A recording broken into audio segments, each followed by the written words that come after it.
The middle void is essential. Nothing can happen without it. Hence, the importance of the white, unpainted space in Chinese landscape. The white, unpainted space represents the middle void. That is why it is important. This is also where man finds a fundamental role. In that space between heaven and earth, he becomes the conduit of communication between both poles of the universe. Now, conduit means pipe or waterway. That is the path. He becomes the middle path between heaven and earth, the two poles of the universe. His presence is essential, even if it is only suggested. Even if it is just suggestive, even then his presence is essential because he is the link between the two poles, far from being lost or oppressed by the lofty peaks. Now, lofty peaks are high scaling peaks, very high peaks. He is in Francois Cheng's wonderful expression, the eye of the landscape. According to Francois Cheng's wonderful expression, he is the eye of the landscape. Eye of the landscape means he is the admirer. His presence is essential.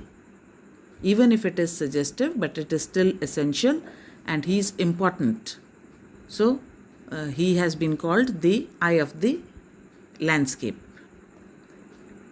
Excerpt from Landscape of the Soul, Ethics and Spirituality in Chinese Painting, slightly edited. Now, this was an excerpt from Landscape of the Soul, Ethics and Spirituality in Chinese Paintings, and it was slightly edited. Getting inside outsider art. That is, getting to know outsider art. When French painter Jean Dubuffet mooted the concept of art brut in the 1940s, the art of the untrained visionary was of minority interest. Now, when in 1940s, Jean Dubuffet mooted the concept. Mooted is he brought forward the concept of art brut. Now, art brut was the art of the untrained visionary. Art done by untrained artists who had not taken any formal education was of minority interest. It was of minority interest. Very few people took interest in that. From its almost veiled beginnings from its not very prominent beginnings, outsider art has gradually become the fastest growing area of interest in contemporary art internationally. Now, it has become one of the fastest growing art in which people take interest. The contemporary people, that is the present people, they take a lot of interest in it and it is becoming quite famous. This genre is described as the art of those who have no right to be artists as they have received no formal training yet show talent and artistic instinct. Now, these people, these artists, some say have no right to be called as artists because they have no formal training. They have not been trained in any art. Still, they show artistic talents, insights. Their works are a stimulating contrast to a lot of mainstream offerings. Now, the whatever art they make is a contrast to the normal mainstream artwork.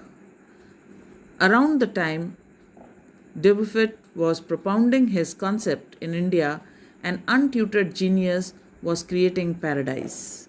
Now, when Dubuffet was propounding it, he was bringing forward the concept of art brut or outsider art. An untutored genius, a genius who had no training, was creating a paradise.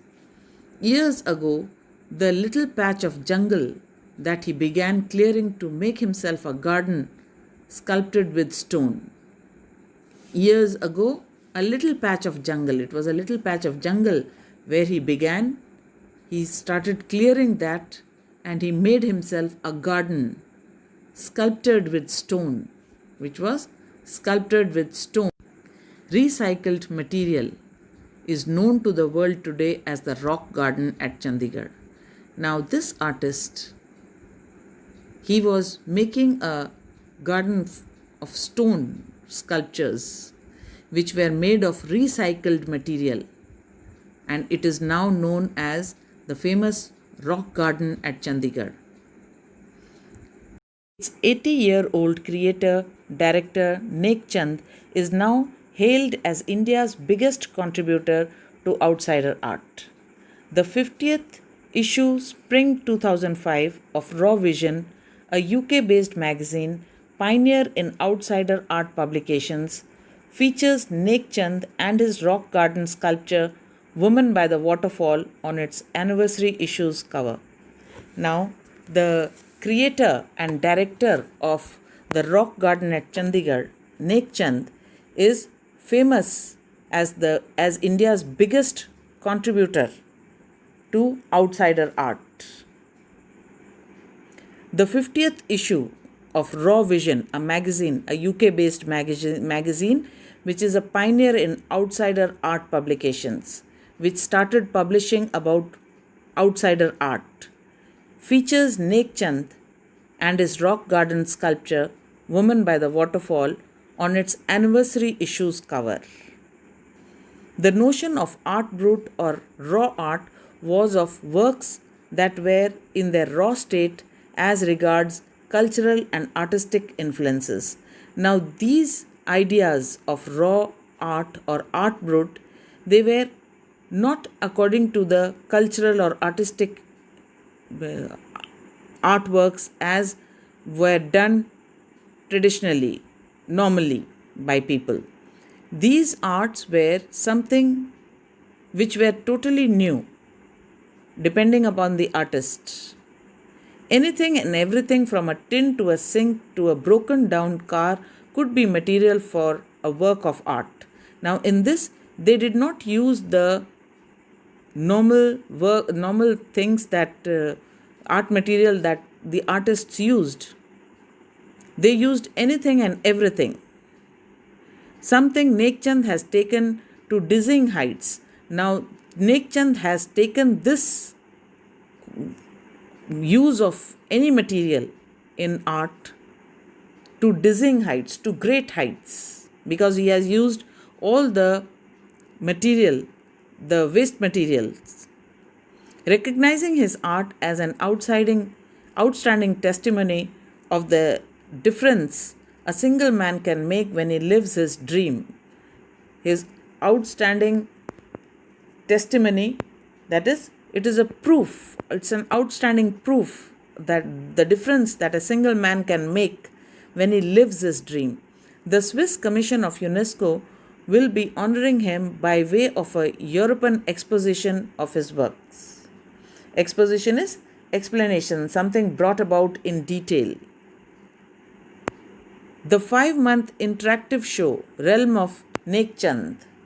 Realm is kingdom area or sphere of existence and activity of Nek Chand, beginning October, will be held at leading museums in Switzerland, Belgium, France, and Italy.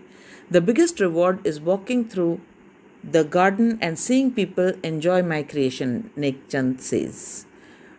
According to Nek Chand, the biggest reward that he gets is when he sees people walking through his rock garden and enjoying his creation.